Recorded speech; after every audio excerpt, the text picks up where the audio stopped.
financial support of viewers like you, and by the Corporation for Public Broadcasting. The arrest of Manuel Noriega focuses new attention on his long relationship with the United States and what the government knew about his drug connections. It became clearer and clearer that there was drug trafficking through Panama and that Noriega was involved in it. Frontline investigates how the U.S. government, under 4 different presidents, used Noriega to further its political aims, despite mounting evidence of his corruption. There are benefits to being able to have relations with a man who has these different contexts. His G2, his intelligence people, often had much better intelligence about the unfolding of events in Nicaragua than did U.S. intelligence sources. I think that we became more concerned about fighting communism in Central America than we were about standing up for what we knew to be right. For the trial of Manuel Antonio Noriega intensifies, it is becoming clear the former Panamanian dictator may try to put the United States itself on trial by using his long relationship with our government as a defense against the drug charges he faces. For the past 9 months, Frontline has conducted its own investigation of Noriega's secret relationships with agencies of the U.S. government, relationships that stretch back nearly 30 years. Because of recent events, we are presenting that report tonight. Our investigation uncovered thousands of photographs from Noriega's personal collection, many of them seen here for the first time tonight. We interviewed Noriega's friends and enemies, intelligence agents in several countries, and we reviewed hundreds of confidential documents. That investigation reveals how 4 different U.S. administrations used Noriega to further their own political goals and ignored or covered up evidence of his corruption and brutality. The Nixon administration developed the first hard evidence of Noriega's drug connections, but decided not to indict him. President Ford's CIA director, George Bush, kept Noriega on the CIA payroll despite evidence he was spying on a U.S. military intelligence operation. During debate on President Carter's Panama Canal Treaty, the complete investigative file on Noriega disappeared from the DEA. And the Reagan administration continued to use Noriega's help in the Contra War, despite evidence the dictator was also helping the Medellin drug cartel. And now, as President Bush tries to write the final chapter of the Noriega story in court, the government may have to face publicly what Noriega knows and will tell about his long relationship with the United States. Tonight's report was produced by Charles Stewart and Marcia Vivancos. It is called The Noriega Connection. This photograph of Manuel Antonio Noriega Moreno was taken in December of 1944. He is 11 years old. "To my Aunt Flora," he wrote on the back, "as a reminder of my first communion, from Tony." We were neighbors, and my mother told me that he was a very humble guy. Luis Estribi grew up with Noriega. Within his families, there were, kind of irregularities, and they were not a normal family. According to those who grew up with him, Noriega was born in the remote province of Darien, near the Colombian border, in 1933, the illegitimate son of his father's maid. He was rejected by both father and mother, and was sent to Panama City to live with an aunt.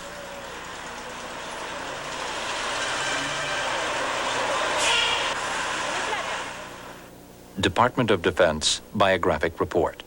Confidential. Name: Manuel Antonio Noriega Moreno. Nickname: Tony. Civil education: the National Institute, graduated with diploma. University of Panama, non-graduate. In high school, Noriega wrote that he wanted to be a psychiatrist, and then the president of Panama. His 1952 yearbook shows a less serious Noriega playfully strangling another student. I met Noriega when he was a youngster, very peaceful and quiet. I dare say that the only exception to this otherwise very normal temper was when we came across with the police fighting in the streets. Then he was one of the more brave, the one who threw more stones to the uniformed people. That time we could swear that he will never be one of them. Noriega's half-brother, Luis Carlos, was in the foreign ministry at the time, and he passed information on to the CIA. Noriega, who had joined the socialist youth movement, gathered information on its members for his brother to give to the Americans. At age 25, he applied for a scholarship to a military academy in Peru. He was too old to be admitted, so he lied about his age. By now, Noriega was dealing directly with American military intelligence, and he passed on information concerning his fellow students.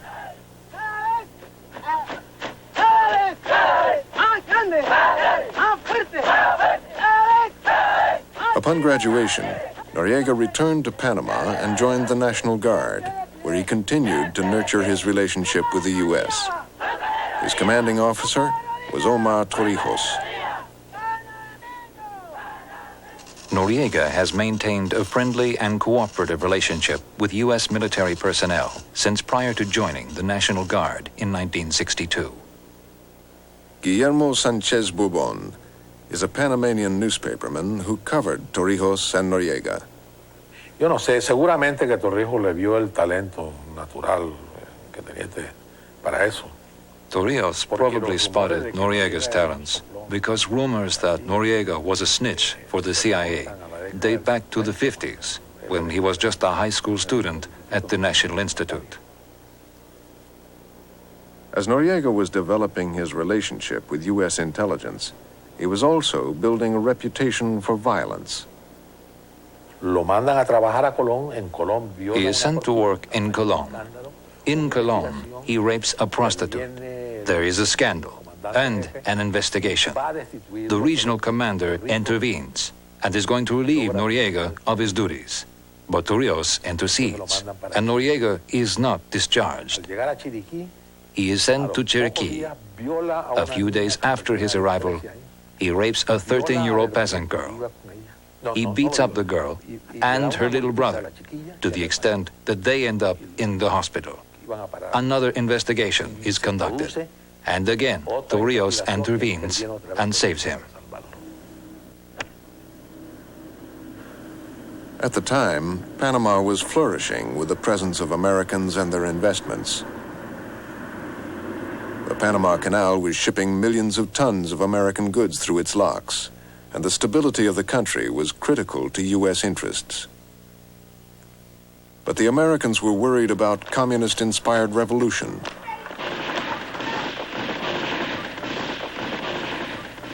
This riot in Panama in 1964 left 8 Panamanians dead. In the remote province of Chiriquí, the American-owned United Fruit Company felt threatened by a labor movement which it believed was communist-inspired. Noriega, now stationed in Chiriquí, had married a local girl. Promoted to lieutenant, he was in a good position to provide important information to protect United Fruit interests. The Americans found his information valuable, and he was officially put on the U.S. intelligence payroll.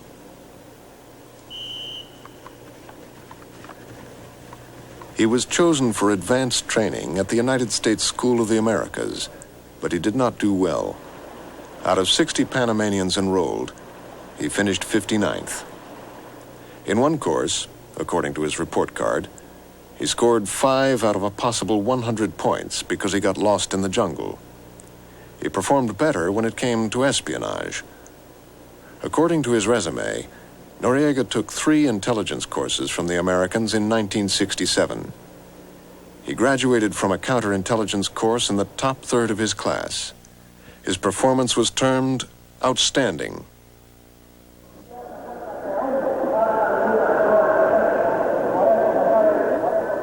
In 1968, in a military coup, General Omar Torrijos became the first dictator in Panama's history. He spoke in favor of social reform and against the rich and powerful. He would become immensely popular, but within 14 months, a military coup was staged against him. Torrijos was out of the country in Mexico at the time, and the U.S. government did not want to see him lose power.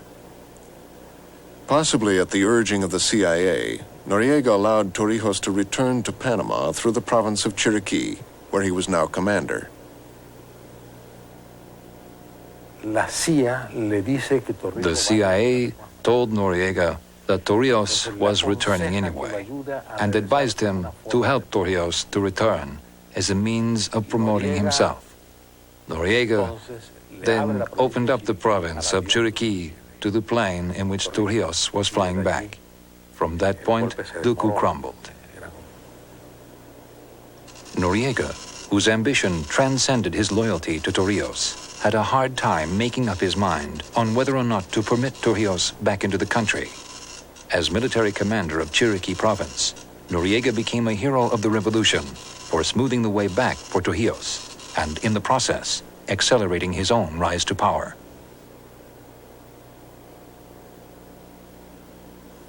Although Torrijos was aware of Noriega's reputation for brutality, he rewarded him with the all-important post of head of military intelligence, known as G2. It was during this time, the early 1970s, that Mayan Correa was working as a journalist in Panama. She had become good friends with Torrijos, who was now firmly in place as Panama's leader. And what I think is that Torrijos did not have the guts to do some things that dictators need to do, which is repress, torture, kill, be tough. Noriega is the tough hand of the dictatorship. Torrijos is the nice human face, the nationalist. Noriega tried to censor Correa's news stories, and she complained to Torrijos. Every time Torrijos saw me, he said, "Don't talk like that about Noriega, he's going to kill you. That guy's mean. Don't talk about him. Listen what I'm telling you." He always take me apart and tell, "Don't say those things. He's going to get you, he's going to kill you. This son of a bitch is mean." Our goal is the unconditional surrender of the merchants of death who traffic in heroin. In the early 1970s, Richard Nixon declared a war on drugs, the first president to do so. Law and order issues were important to Nixon, and drug smuggling was to be a new and important battleground. Federal agents suspected Panama was a source of marijuana and a transshipment point for heroin, and they suspected Torrijos and Noriega were involved.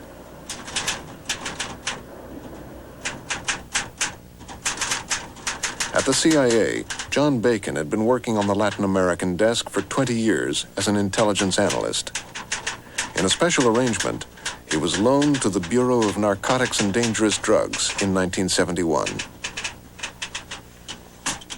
We used a working hypothesis that Noriega was probably dirty. That is, he was probably involved in protecting the narcotics traffic, either marijuana, heroin, cocaine, that anyone who wanted to be engaged in drug trafficking in Panama or through Panama as a transit point had to come to terms with Noriega.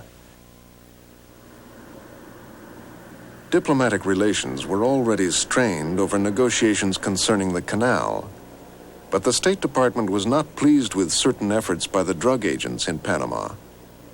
Omar Torrijos' brother had been indicted for trafficking in heroin, and the Justice Department was about to arrest him. Under orders from the State Department, the ambassador to Panama at the time, Robert Sayre, warned Torrijos' brother of his imminent arrest, and he avoided capture. Agents were also after Noriega. In Miami in the fall of 1971, a drug smuggler was looking for a boat to go to Panama to pick up 400 pounds of marijuana, known as Panama Red. Federal drug agents learned of the trip, and 2 CIA contract agents were asked to provide the boat and go along undercover. In Panama, Noriega showed up in person for his payoff. The eyewitness accounts were corroborated when federal agents found Noriega's name and telephone number in the drug smuggler's address book. Was the information concerning Noriega considered hard evidence? Yes, it was hard evidence, and it was sufficient for indictment. The evidence consisted of 2 eyewitnesses reporting that placing Noriega at the scene of a drug transaction in which he received money for his protection for the movement of marijuana out of Panama. The former director of the Bureau of Narcotics and Dangerous Drugs, John Ingersoll, declined to be interviewed on camera, but he confirms that the information collected against Noriega at the time was hard evidence. But no indictment was forthcoming. Ingersoll says the Justice Department wouldn't indict someone they felt they couldn't bring to trial. Bacon says there was also a conflict with the CIA. Yes, there is a conflict, that there are priorities, that here is a man who's a drug dealer who is at the same time being used to further U.S. interests in other fields. Presumably it was a judge that he was of such value to the United States government that his other activities would have to be tolerated. The evidence against Noriega and others was considered so strong that Nixon ordered Director Ingersoll to fly to Panama and talk with Torrijos. Ingersoll pointed out to Torrijos that Panama was a key transit point for drugs because of its geographic location, the large volume of air and maritime traffic, and the involvement of some officials of government who accept bribes or become involved in the direction of the traffic. I know that Noriega was aware of what was going on. I know that Noriega was very upset and piqued with Ingersoll. But Torrijos paid little attention, and a frustrated White House ordered the Bureau of Narcotics and Dangerous Drugs to come up with a full list of options on how to get rid of Noriega. It included leaking information about Noriega's drug dealing to the press, leaking false information to Torrijos that Noriega was planning a coup against him. Of 6 options discussed, the last was the most extreme. Among these options was one to assassinate Noriega. It went that far. There was that much concern. There was consideration. It was put on the table as a possible way, one possible way among others, of dealing with Noriega, of solving the problem of Noriega as a threat, and to the we considered this a national security problem. Director Ingersoll immediately rejected the assassination option, and it was never implemented. But according to former federal investigators and a former CIA official, that decision further frustrated the White House, which then ordered one of their own people from the infamous Plumbers Unit to go to Mexico and await orders to assassinate Noriega. He was sent out of this country en route to Panama to await orders to assassinate Noriega, and he was called back. No one involved in the White House decision would comment on the assassination option. As federal agencies debated what to do, U.S. drug agents were thrown out of Panama and their office closed in 1972. They were eventually allowed back, but the State Department would now coordinate all their activities to avoid further diplomatic embarrassment. And Torrijos insisted that all drug investigations had to be coordinated with the head of military intelligence, Manuel Antonio Noriega. In 1974, Watergate forced Richard Nixon from office and pushed the war on drugs onto the back burner.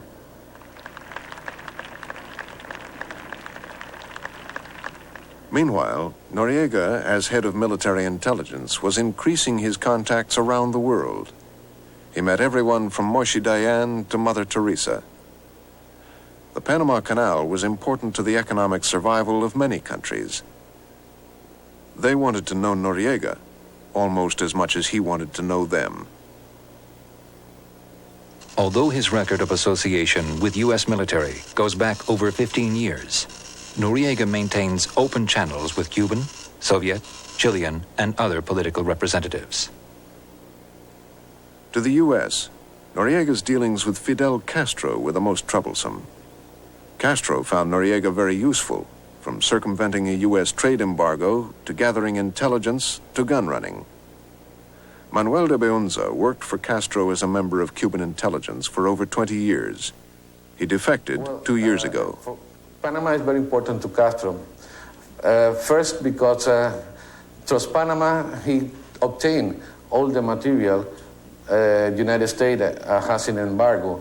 For example, high technology, computer, IBM, software, different things is very are in the embargo, no? And also, de Beunza set up fake companies to run Castro's illicit businesses. He says Noriega kept 50% of the profits, and that Noriega and Castro used one such company to smuggle drugs from Colombia to Miami via Havana. All the vessels from this company make a rendezvous with the Colombian boat, and they pass all the drug from the Colombian vessel to the Happy Line vessel, and after that they come in and carry on all the merchandise, the cocaine, to the Mariel military port very close to Havana. And business between the two may also have included American secrets. Noriega bribed American soldiers stationed in Panama for sensitive information. He then allegedly passed that information on to the Cubans. Noriega have the power, Noriega have the army, Noriega have the control. And Noriega is a dirty man. Noriega liked it and loved it, all the dirty business. I don't view political experience as a detriment, Mr. Chairman. I view it as an asset. But I also recognize the need to leave politics behind the minute I take on this new job, if this Senate confirms me. In 1976, George Bush inherited Noriega as an intelligence asset when he was confirmed as director of the CIA. Congress was concerned about allegations that Noriega was selling information to the Cubans. Some complained that his services as an intelligence officer were for rent, and the question arose, just who was he working for? Nestor Sanchez worked for the CIA for 30 years in Latin American affairs. There are benefits to having a man and being able to have relations with a man who has these different contexts. Now, the argument can also be made that who is he really working for? Or, well, he isn't working. I would say the simple answer to that, he's working for himself. He's not working for anybody else. And I think that that this is the only reasonable answer that can be given to that question. So it's a matter of balancing your interests, of balancing what you get and what you give, which is the basis of any liaison relationship. During his tenure, Bush kept Noriega on the payroll at over $100,000 a year. And the CIA eliminated narcotics reporting as a requirement on intelligence gathering on Panama.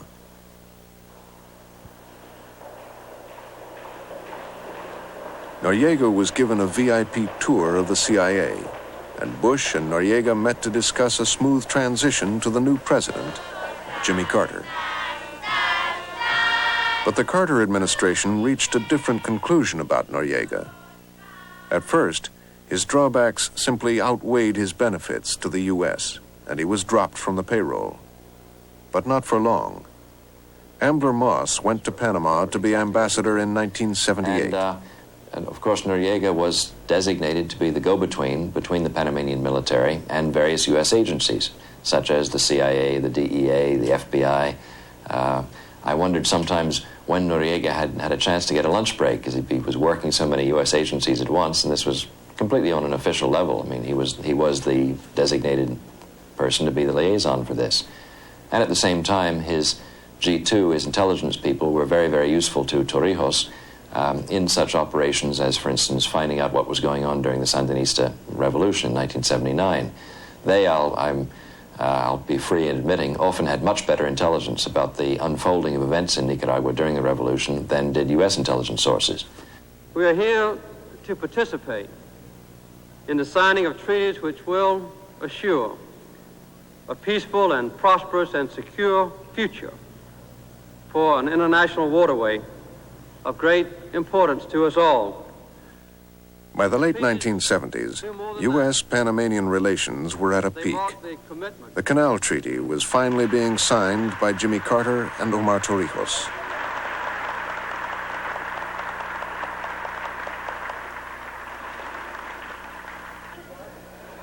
Let's keep our eyes on the treaty.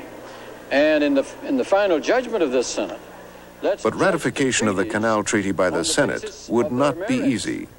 Some conservative senators vehemently objected to giving up an asset as important as the canal. If in fact the allegations are true, and there is some drug trafficking by Torrijos, can he be trusted as a guarantor of the treaties, and is he trustworthy and is he credible? The conservatives used allegations about drugs to try to win votes against the treaty.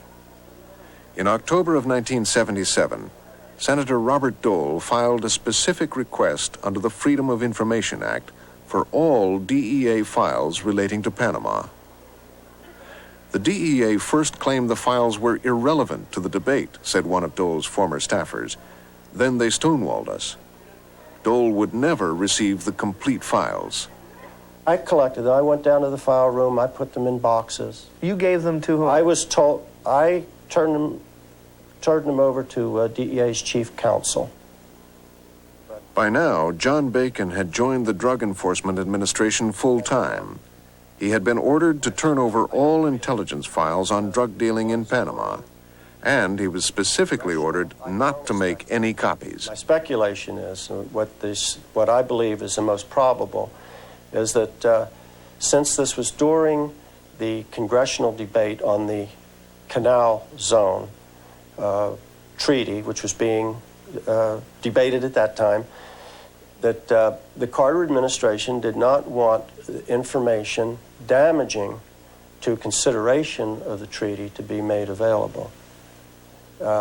We were told that a request had been received from members of Congress for derogatory information relating to Noriega and other members of the Panamanian government. Congressional sources say the complete files never reached the senators debating the treaty. Bacon says they completely disappeared. Were the files returned to DEA? They were never returned. To this day, there's a great gap of information. The information that originally could have been used as a basis for indicting Noriega in 1971 is no longer available. It disappeared. The former DEA officials who gave Bacon the order say nothing is missing. One of them admitted that he took the classified files home, but that they were promptly returned and then given to the Senate Intelligence Committee, which reviewed the complete files. But in the committee's report, there is no indication that it had access to those files which would have included the hard evidence developed against Noriega in 1971. The committee cannot say, on the basis of narcotics intelligence information alone, that a given Panamanian official has or has not engaged in narcotics trafficking. No one involved in the collection, no one who was aware of it could react in any way other than to be appalled or astounded. This was a terrible thing. It make this huge gap. A number of drug investigations simply had to be stopped because the the files were not there. And investigations into Noriega stopped? We could not carry on any investigations relating to Panama because none of the files were available.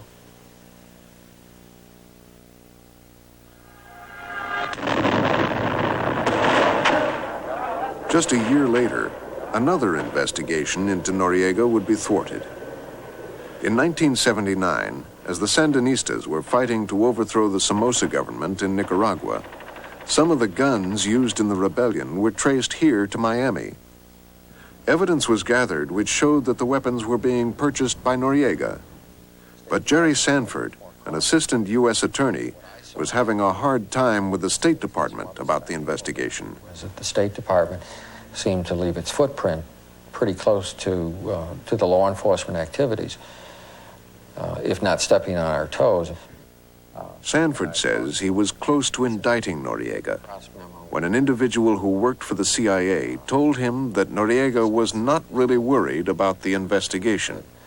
Noriega is not concerned about it. He's not worried about it. He's got enough cards to play with the United States government that he isn't worried, meaning, and he expanded on that to some extent by just saying that he has done enough favors for the United States agencies that he knows the United States owes him favors.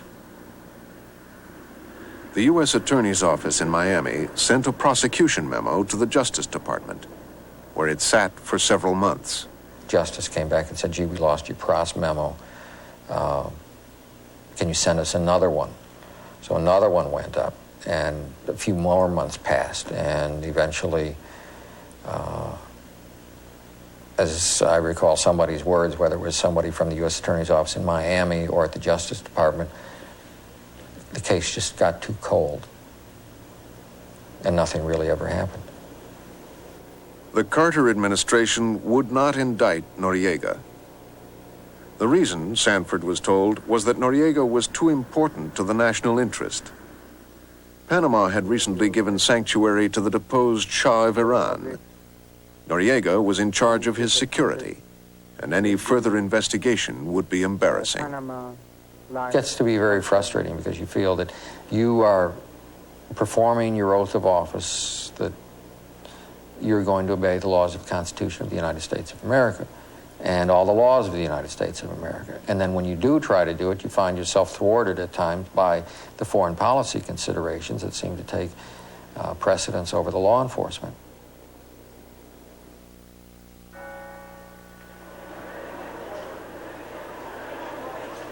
In 1981, Omar Torrijos died suddenly in a mysterious plane crash. In the ensuing power struggle, Noriega carefully manipulated his way past 3 other commanders to take full control of the military. By 1983, the illegitimate son of his father's maid, rejected at birth, had become the de facto leader of Panama. Jose Blandón was a close associate of Noriega's. Noriega is a man of very humble origins. He is a man who knows poverty because he experienced it.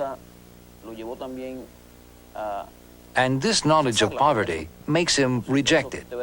That's why you will see him later in life as a man who is tied down to luxury. He enjoys it in excess, in my opinion, as a means to compensate for what he lacked in his childhood.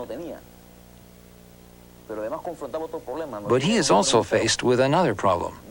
Noriega is a very ugly man, and he lives with that complex.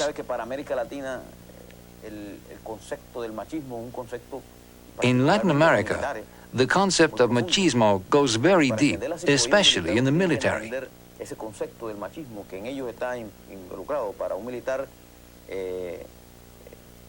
Because for a military man to have many women is synonymous with strength and capability.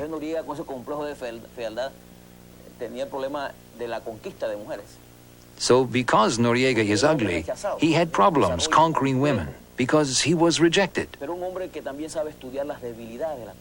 But he is also a man who knows how to study people's weaknesses. A great part of Noriega's advancement is due to the fact that he works on people's weaknesses. I know him personally. I think he's a person without any ideology at all. I've never seen any evidence that he has an ideology of the left or the right, anything like that. It's very pragmatic.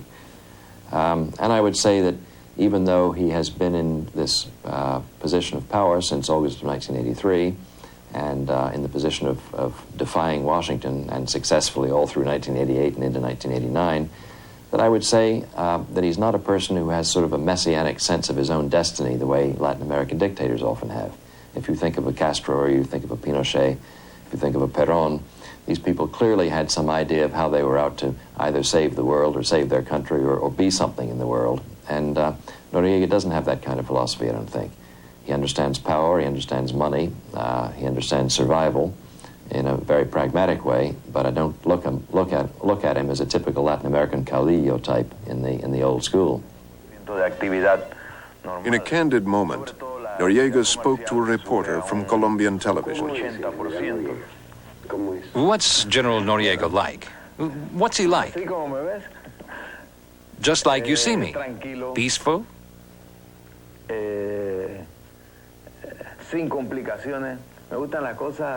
Not complicated. I enjoy simple things. Complicated things tangle me up.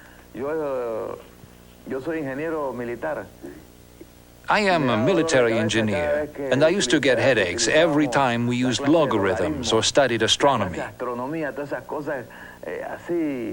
Complicated things are against my nature.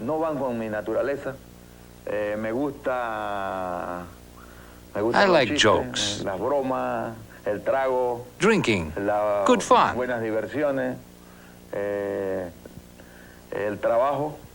and work. You're telling me about those things you like. Tell me about what you don't like. I don't like people to screw with me.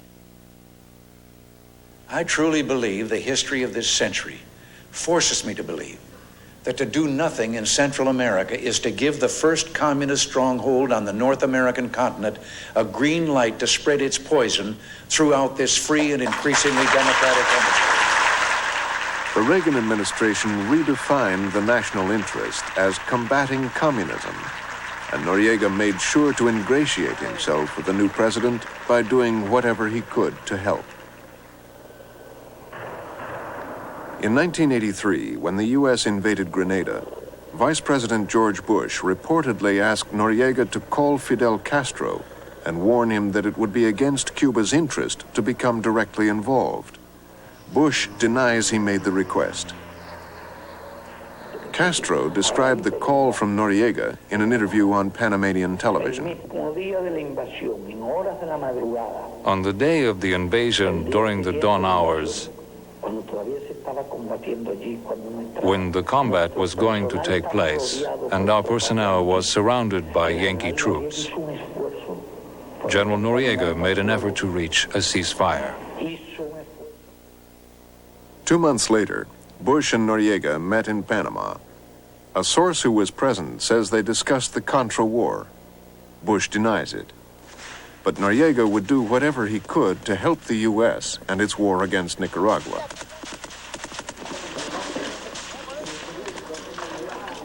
He gave weapons and money to Contra leaders.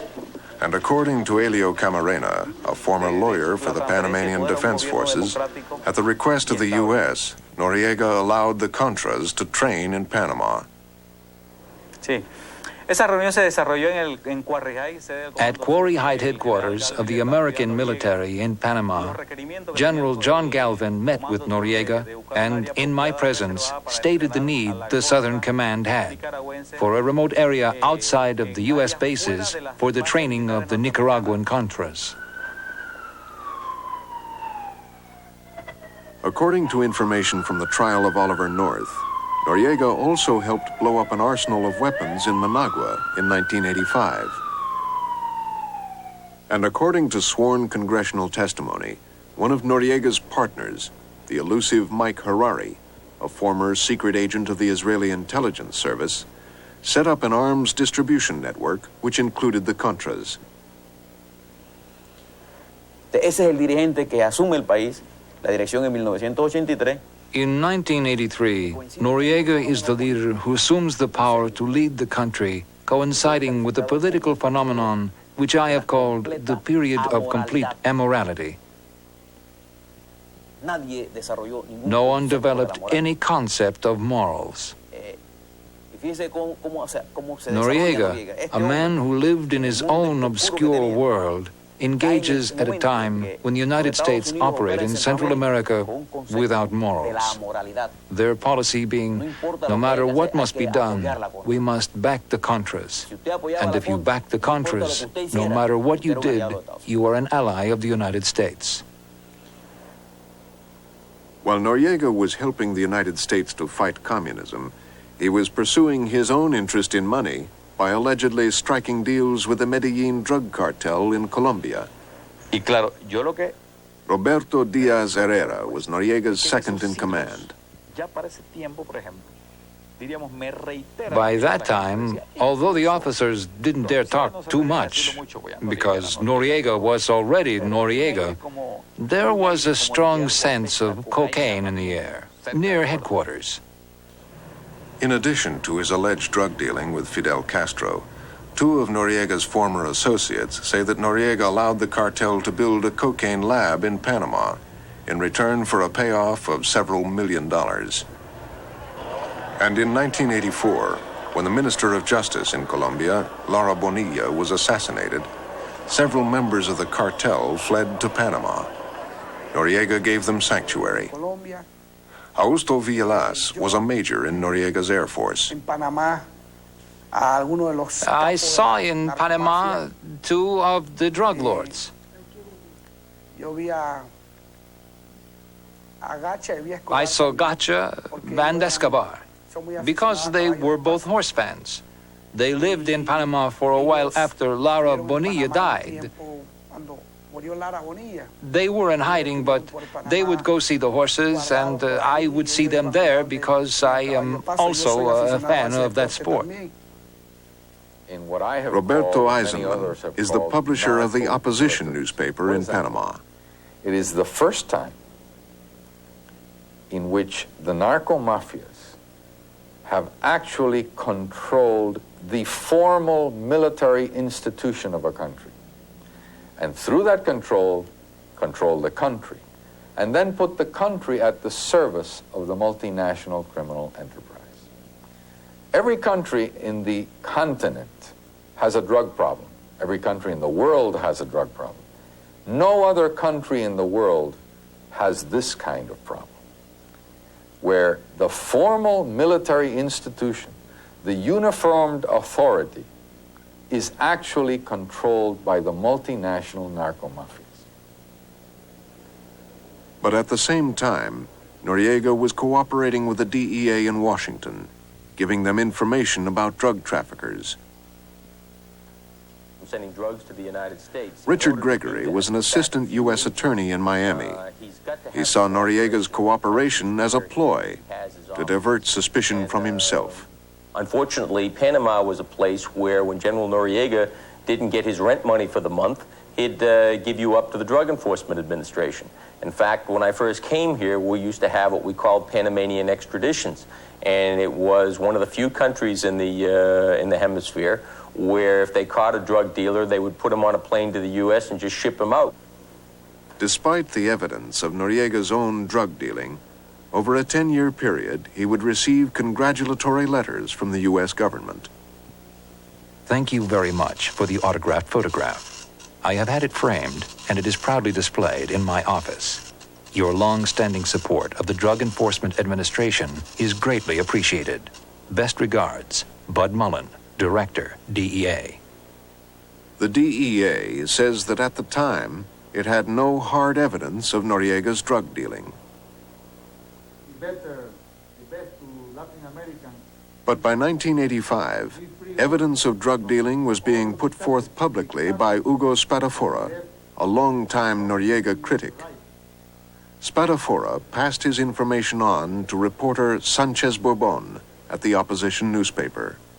Mientras tanto, él, como algunas otras personas, he, like others, starts to have serious worries about Noriega.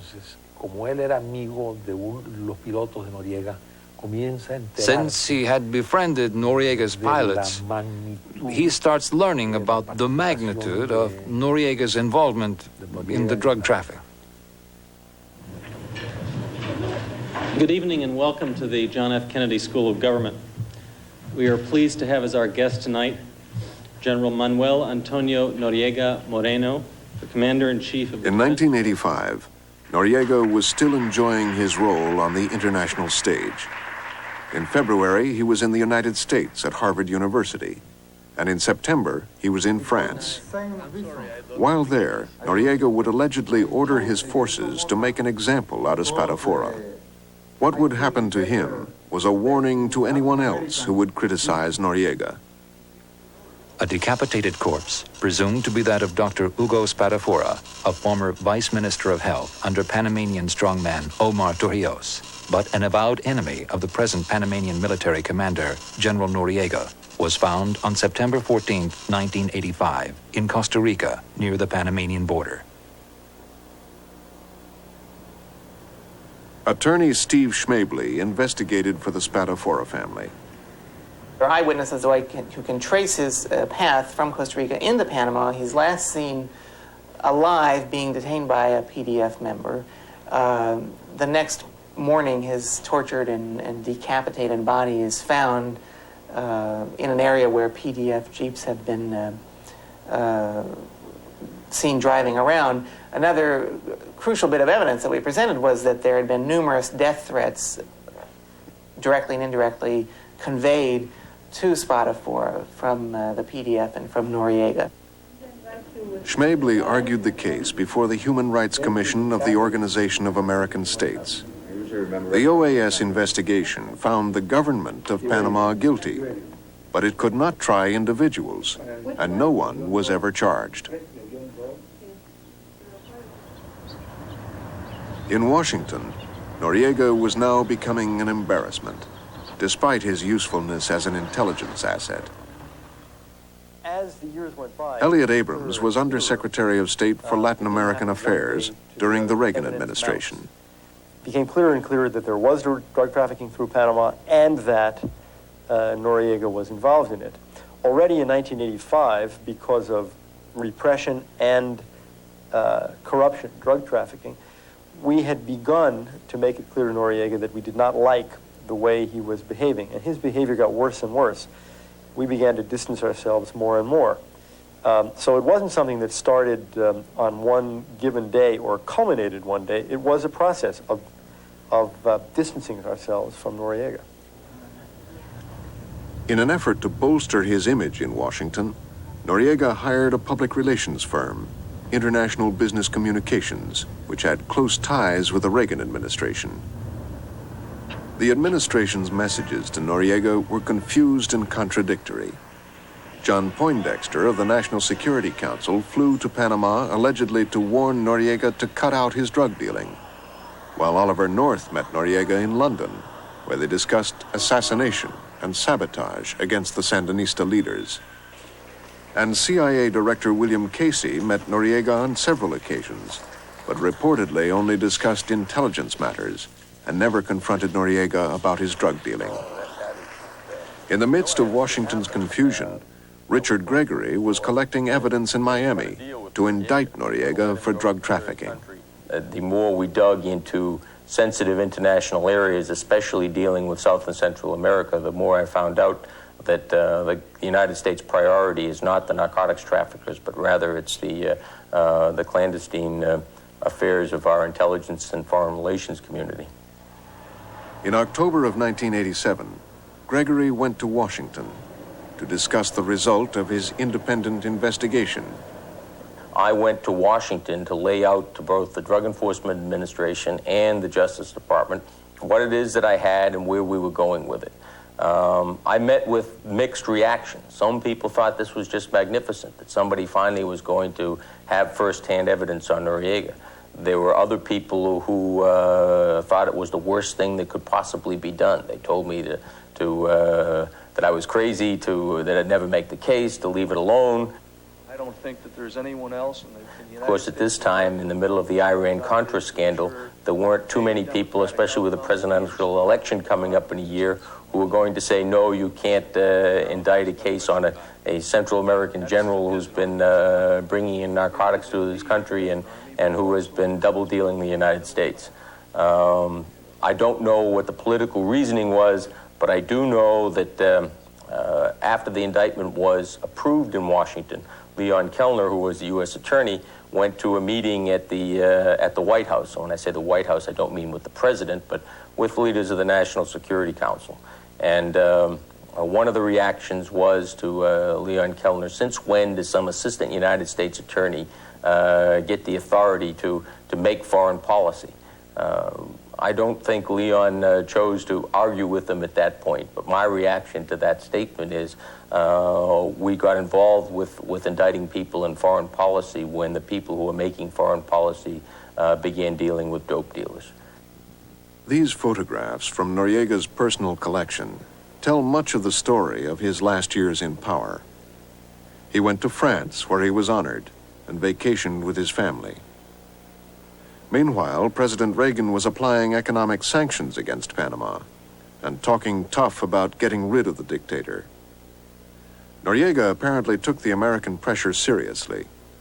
Here, he inspects a new arms shipment from Cuba, AK-47s and rocket-propelled grenades. When Panamanian officers attempted a coup in 1988, there was no U.S. support. It failed. Noriega had the officers photographed and sent them off to prison where they were tortured. Before President Reagan left office, his administration would try unsuccessfully to negotiate Noriega out of power, and it would consider, then reject, military action against Panama, including an invasion by U.S. troops. Noriega had successfully defied the United States. I thought we would do something.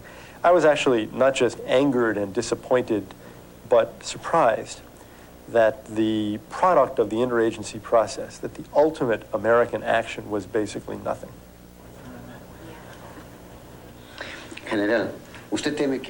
Do you fear at some point someone will attempt against your life? I know that an attempt against my life is a possibility, but I have no fear because I am a son of God. I am a Christian. If Christ is with me, then who can be against me?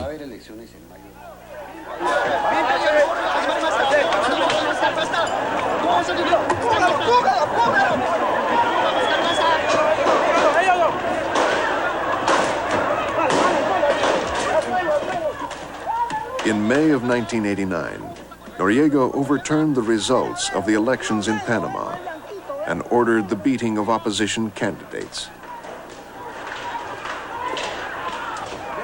President Bush responded by openly encouraging the Panamanian Defense Forces to overthrow Noriega. But in October, when officers staged yet another coup attempt, the Bush administration provided only limited help. The coup failed. President Bush's decision to invade Panama in December finally ended 2 years of confusion and indecision in Washington. As president, I have no higher obligation than to safeguard the lives of American citizens. And that is why I directed our armed forces to protect the lives of American citizens in Panama and to bring General Noriega to justice in the United States. President Bush had finally decided that the national interest required the U.S. to remove Noriega. But for nearly 30 years, as Noriega's power grew and evidence of his corruption and brutality mounted, the U.S. government had consistently concluded that the national interest was served by leaving Noriega in place and ignoring or hiding evidence of his criminal behavior. One former CIA official put it this way: over the course of the 7 administrations that dealt with Noriega, the national interest was simply a matter of political convenience.